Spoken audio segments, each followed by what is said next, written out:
Untuk makluman ahli yang berhormat, melalui Majlis Kebangsaan bagi Orang Kurang Upaya atau singkatannya MKBOKU yang ditubuhkan di bawah Seksyen 3 dalam kurungan 1 Akta Orang Kurang Upaya 2008 iaitu Akta 685, terdapat 6 jawatankuasa yang menggalas tanggungjawab bagi memperkasa golongan orang kurang upaya ini. Dasar 1% peluang pekerjaan dalam perkhidmatan awam kepada OKU diselia oleh salah satu daripada 6 jawatankuasa ini iaitu jawatankuasa pekerjaan yang dipengerusikan oleh Kementerian Sumber Manusia atau akronim baharunya KESUMA. Bagi mencapai dasar ini, KESUMA dibantu oleh Jabatan Perkhidmatan Awam JPA bersama-sama dengan Suruhanjaya Perkhidmatan Awam SPA dan Suruhanjaya Perkhidmatan Pelajaran SPP dalam jawatankuasa tersebut. Secara ringkasnya, pengisian OKU dalam perkhidmatan awam dalam tempoh 10 tahun iaitu daripada tahun 2014 hingga tahun 2023 adalah masih tidak mencapai sasaran yang berhormat seperti yang telah ditetapkan itu 1%. Walau bagaimanapun, menurut statistik, pencapaian dasar 1% ini menunjukkan corak peningkatan seperti berikut. Pada tahun 2014, pencapaiannya adalah 0.23%, kemudian 0.25% pada tahun 2015, 0.28% pada tahun 2016 dan 0.29% pada tahun 2017 hingga 2022 dan 0.3% pada tahun 2023. So kita melihatkan trend peningkatan. Antara punca yang dikenal pasti adalah pada peratusan permohonan pekerjaan dalam sektor awam oleh calon OKU yang tidak sampai 1% berbanding permohonan keseluruhan calon.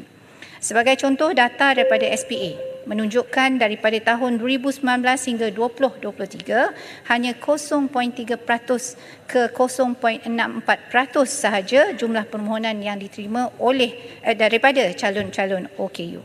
JPA sedang menjalankan kajian kepuasan bekerja dalam kalangan penjawat awam OKU ini dan hasil daripada kutipan data setakat ini mendapati antara cabaran utama yang berhormat yang dihadapi sepanjang perkhidmatan penjawat awam OKU ini adalah di antaranya keupayaan dan kompetensi penjawat awam OKU dalam menyesuaikan diri dengan penyelia, rakan sekerja dan juga persekitaran organisasi di mana mereka berkhidmat. Kemudian keadaan yang tertekan dengan tuntutan kerja dalam usaha untuk memberikan perkhidmatan yang terbaik mungkin atas keterbatasan dan aspek penerimaan ketua jabatan atau majikan untuk menyediakan sokongan dan kemudahan yang diperlukan bagi penjawat awam atau rakan-rakan OKU ini.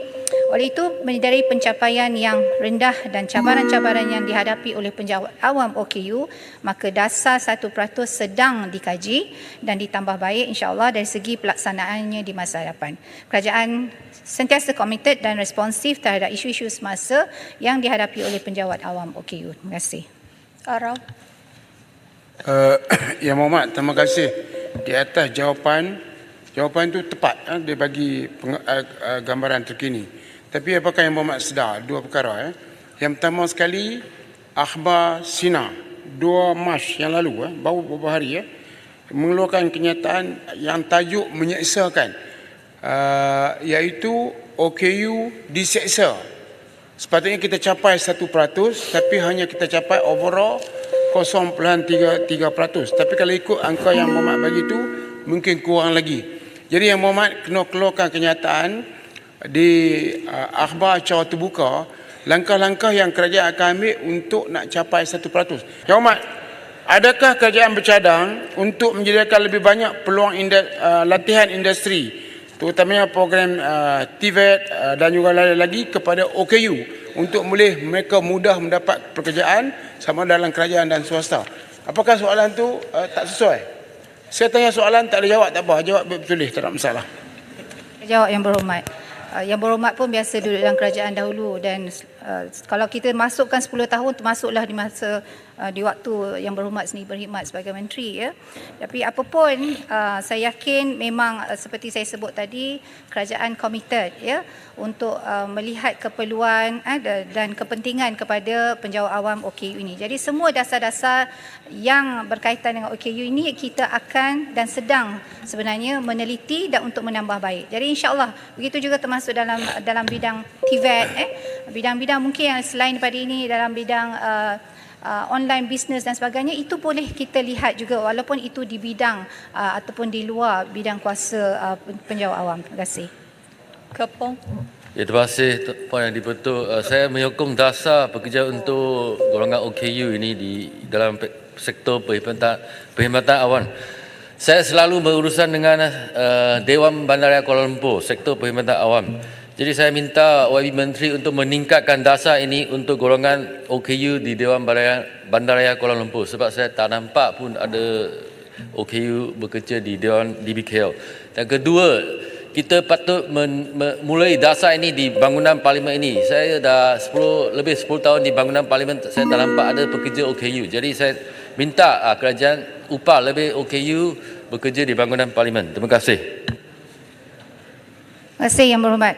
Saya bersetuju untuk kita melihat kembali untuk kita menambah kemungkinan pejabat-pejabat awam di parlimen sendiri untuk kita meningkatkan lagi mungkin peratusan kepada penjawat awam yang OKU ini di dalam perkhidmatan awam. Yang Berhormat, kalau untuk pengetahuan Berhormat, sebenarnya kalau kita lihat dalam di DBKL ataupun wilayah persekutuan sendiri, kita ada lebih 10,000 penjawat awam. Sebenarnya pencapaian kita jauh lebih baik daripada yang saya sebut tadi. Kita dah ada 0.5% jumlah penjawat awam jumlah pekerja di DBKL sendiri yang terdiri daripada mereka-mereka yang OKU. Terima kasih.